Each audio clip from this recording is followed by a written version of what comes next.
tigbagong awit ang Ginoo,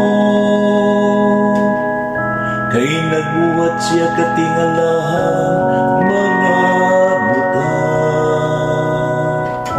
Pinagi siyang gahom ug bala ang puso, nakabut niya ang kadaugan. Ang tanan katawa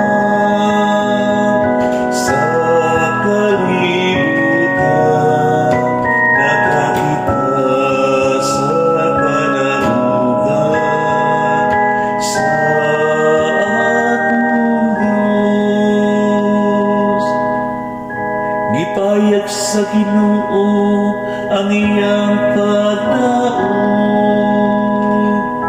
gipaila niya sa kanasuran ang iyang makaluwas nga gahom.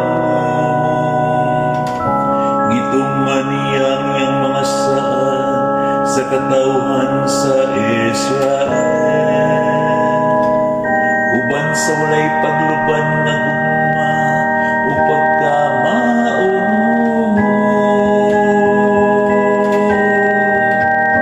Ang tanan katawan sa kalibutan, nakakita sa kadaugan sa atong Diyos. Daika ang Ginoo, dinuyugan sa mga alpa, pagtugtog ug huni diha sa mga alpa. Buluta mga trumpeta ug mga budyo,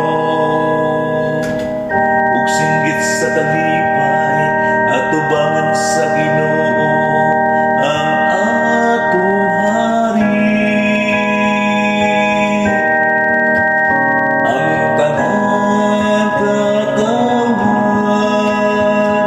sa kalibutan, nakakita sa kadaugan sa atong Diyos. Ang tanan katawan sa kalibutan,